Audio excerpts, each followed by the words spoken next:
बिस्मिल्लाहिर्रहमानिर्रहीम। अस्सलाम वालेकुम माय यूट्यूब फैमिली। जी आज हम बनाने जा रहे हैं आलू गोश्त और ये बड़ी आसान सी मज़ेदार सी रेसिपी है।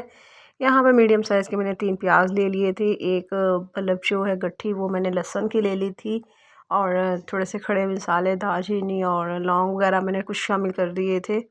और यहाँ पे साथ में मैंने टमाटर को अच्छी तरह से धो के इसमें 4 कट लगा के वो रख दिया था साथ ऐसे ही साबुत ही।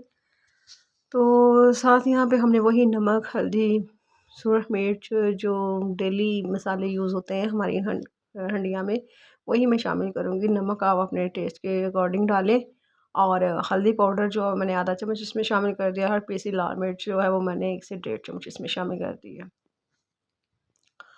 तो मैंने जी यहाँ पे इसको प्रेशर नहीं लगवाया और उसमें मैंने सिर्फ तकरीबन 1 गिलास के करीब जो है वो पानी शामिल कर दिया था और इसको ढाँप दिया था।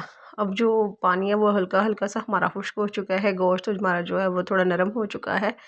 अब इसमें मैंने थोड़ा सा धनिया पाउडर जो था क्रश किया हुआ वो शामिल कर दिया है, साथ में मैंने इसमें थोड़ा सा ऑयल शामिल कर दिया है। अब मैं इसको मज़ीद अच्छी तरह से भूनूंगी ताकि गोश्त का जो कच्चापन है जो उसकी स्मेल है वो ख़त्म हो जाए। और ये मैं मटन बना रही हूँ, आपने अगर बीफ बनाना है यानी बड़ा छोटा गोश्त कोई भी अगर आपने बनाना है तो इसी रेसिपी को आप फॉलो कीजिएगा। और साथ में मैंने इसमें तकरीबन हाफ़ केजी जो है वो आलू शामिल कर लिए थे। आलू मैंने इसलिए डाले हैं, हमारे बच्चे जो हैं वो आलू गोश्त और साथ में रोटी हो तो बड़े शौक़ से खाते हैं। ठीक है, यहाँ पे मैंने 3 से 4 जो है साबुत हरी मिर्चें थी वो शामिल कर दी थी और साथ में मैंने इसमें पानी शामिल कर दिया था शोरबे के लिए। बुनाई हमारी अच्छी तरह से हो चुकी थी।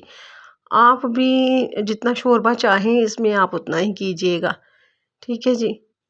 तो मैं इसमें थोड़ा सा मज़ीद और करूँगी ताकि हमारा आलू भी जो है वो गल जाए और गोश्त जो है जो उसमें थोड़ी सी कसर रह गई थी वो भी सॉफ्ट हो जाए। और जो हम जितना शोरबा चाहते हैं उतना हम थिक कर लेंगे।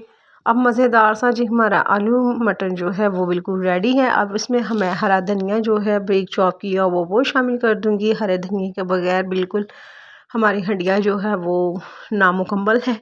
अगर आपको मेरी ये आज की आसान सी छोटी सी रेसिपी अच्छी लगे तो आपने मेरे चैनल को ज़रूर सब्सक्राइब करना है और मेरी वीडियो को लाइक करना है, एक अच्छा सा कमेंट भी करना है और साथ में मैंने इसमें पिसा गरम मसाला शामिल कर दिया है।